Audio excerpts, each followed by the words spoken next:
চলতি বছরের ডিসেম্বর জানুয়ারিতে অনুষ্ঠিত হবে বাংলাদেশ প্রিমিয়ার লিগের বিপিএল এর দ্বাদশ আসর। বেশ কয়েকটি প্রতিষ্ঠান ফ্র্যাঞ্চাইজি নিয়ে এর মধ্যে বাংলাদেশ ক্রিকেট বোর্ড বিসিবির কাছে আবেদন করেছে। তবে এই মৌসুমে থাকছে না বর্তমান চ্যাম্পিয়ন ফরচুন বরিশাল।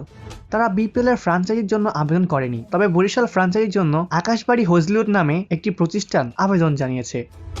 বিপিএল এর আগামী 5টি আসরের জন্য তারা আগ্রহপত্র জমা দিয়েছে বলে জানা গেছে। তারা ফ্র্যাঞ্চাইজি নেওয়ার সুযোগ পেলে বিশ্বমানের দলগুলোতেও আশাবাদী তারা। বিপিএল এর সর্বশেষ 2 আসরের চ্যাম্পিয়ন বরিশাল, ফলে এই ফ্র্যাঞ্চাইজিটির একটি ব্র্যান্ড ভ্যালু তৈরি হয়েছে। বিপিএল এর আগের আসরগুলোতে বিভিন্ন দলের বিরুদ্ধে অনেক অভিযোগ থাকলেও এই জায়গায় বরিশালের ফ্র্যাঞ্চাইজিটি ছিল বেশ স্বচ্ছ।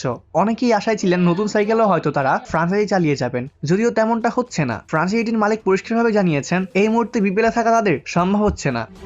কদিন আগেই ক্রিকবাজের সঙ্গে আলাপকালে দলটির সতীর্থকারী মিজানুর রহমান জানিয়েছেন ফরচুন বরিশাল আসন্ন আসরের প্রস্তুতির জন্য পর্যাপ্ত সময় পায়নি। তিনি টুর্নামেন্টের সময়সূচি পুনরায় বিবেচনার অনুরোধ জানিয়েছিলেন বিপিএল গভর্নিং কাউন্সিলের কাছে।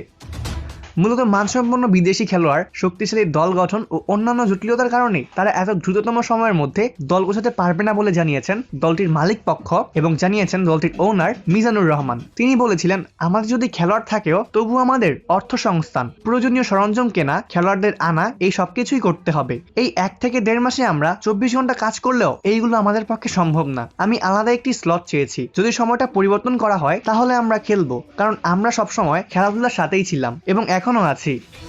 অপূর্ব দাস, প্লেবাস নিউজ।